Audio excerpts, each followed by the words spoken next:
تو جس کسی کو نرمی مل جائے اسے سمجھ لینا چاہیے کہ اللہ اس سے راضی ہے۔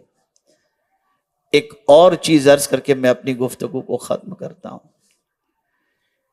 جس کسی کی آنکھ میں آنسو آنے لگیں اسے سمجھ لینا چاہیے کہ اللہ اس سے راضی ہے۔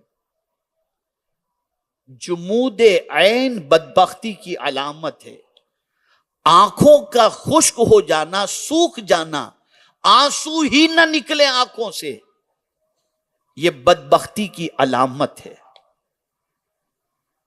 اور اگر کسی کا غم تمہیں رلا دے، تمہارے گناہ تمہیں رلا دیں، جہنم کی بات تمہیں رلا دے، خوف خدا تمہیں رلا دے، اللہ کے عذاب کا تذکرہ رلا دے، اپنے گناہوں کو یاد کر کے آدمی رو پڑے، اگر یہ دولت کسی کو مل گئی تو سمجھ لینا چاہیے کہ اللہ عز و جل اس بندے سے راضی ہے۔ اے رسول اعظم صلی اللہ علیہ وسلم کے دیوانوں، یہ سنی دعوت اسلامی کا سنی اجتماع بھیڑ بھاڑ اکٹھا کرنے کے لیے نہیں ہے، آپ کی سوچ میں انقلاب پیدا کرنے کے لیے، آپ کی فکر کے اندر بالیدگی پیدا کرنے کے لیے۔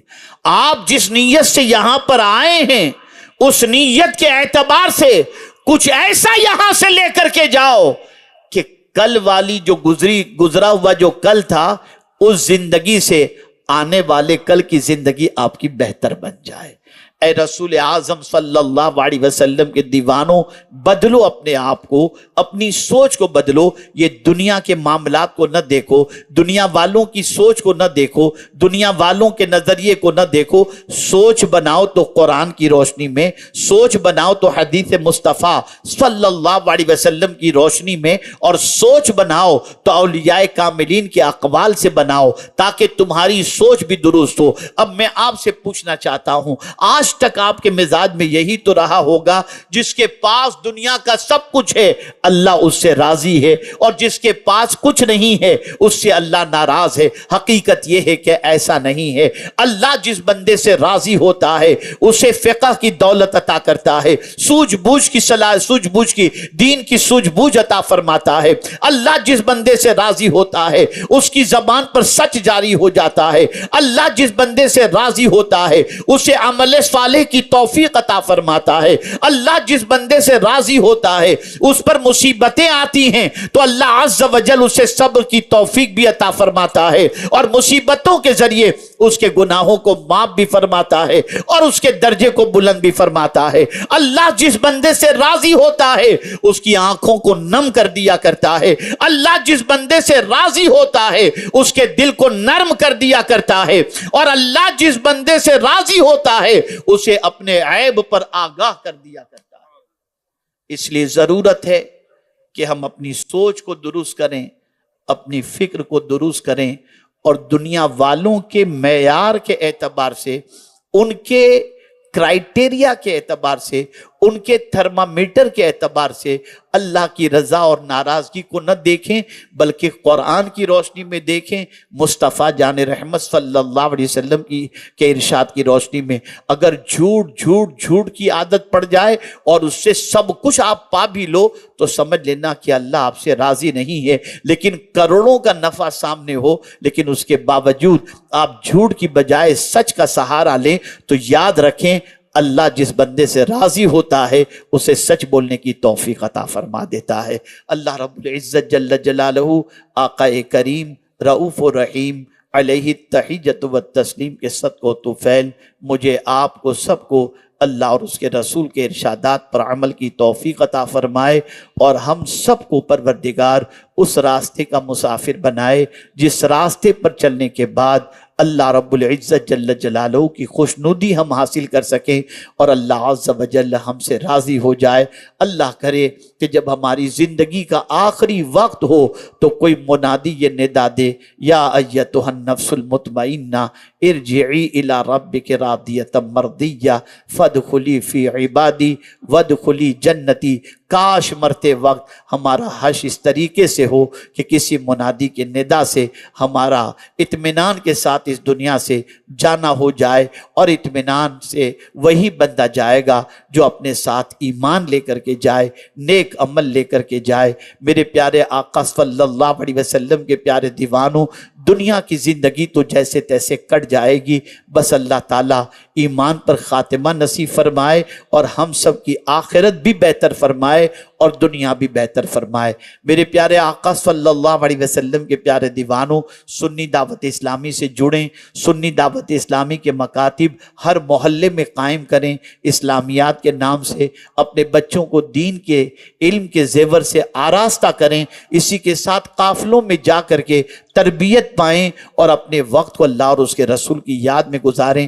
بڑا مقدس مہینہ ہے، ماہ رجب ہے، اللہ کا مہینہ ہے، اور اس مہینے کے اندر کثرت سے استغفار اور توبہ کرنا چاہیے اور اللہ عز و جل سے مغفرت کی بھیک مانگنی چاہیے۔ اللہ تعالیٰ سنی دعوت اسلامی کے پلیٹ فارم کے ذریعے ہمیں دین کا پیغام دوسروں تک پہنچانے کی توفیق نصیب فرمائے اور ہم سب کی زندگی کو قانون الہی اور قانون رسول صلی اللہ علیہ وسلم کے سانچے میں ڈھالنے کی توفیق نصیب فرمائے۔ وما علینا الا البلاغ المبین۔ السلام علیکم ورحمۃ اللہ وبرکاتہ۔